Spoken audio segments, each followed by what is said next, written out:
Hai, Assalamualaikum warahmatullahi wabarakatuh. Perkenalkan, nama saya Koko Bisyarkia atau yang biasa disebut sebagai Kiki.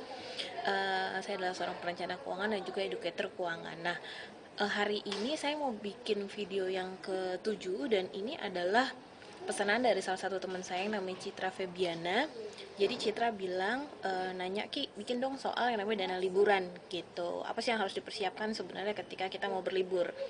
Nah, teman-teman, liburan itu kita paling sebentar lagi di bulan Desember ya, Desember Januari, liburan Natal dan Tahun Baru gitu ya. Jadi kita masih ada waktu tuh 2 bulan untuk mempersiapkan dana liburan gitu ya. Apa aja sih sebenarnya harus disiapkan ketika liburan? Perintilannya sih sebenarnya banyak, cuman ada 2 hal yang ingin saya tekankan nih mengenai yang namanya dana liburan. Saya nggak bicara mengenai dana liburan yang dikasih oleh perusahaan atau jika kalian memenangkan trip gitu, saya nggak bicarakan itu. Tapi yang saya bicarakan adalah dana liburan yang kalian usahakan sendiri, jadi yang kalian nabung gitu ya. Yang pertama adalah, kalau liburan artinya sehabis liburan kita harus lebih produktif lagi.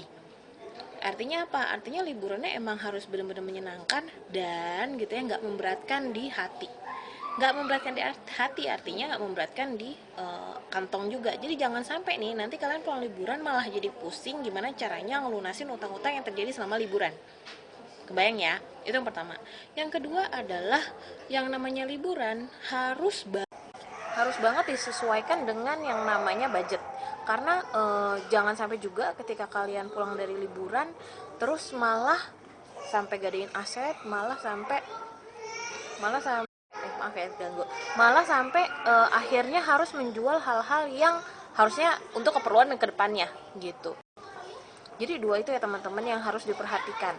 Yang pertama adalah kalau memang tujuannya adalah untuk produktivitas, maka jangan sampai pulang-pulang lo nggak produktif gitu ya. Yang kedua adalah sesuaikan dengan budget. Kalau memang nggak punya uang yang cukup banyak ya juga jangan maksain liburan ke tempat-tempat yang sebenarnya kita nggak mampu. Itu aja, besok kita lanjut lagi. Wassalamualaikum warahmatullahi wabarakatuh.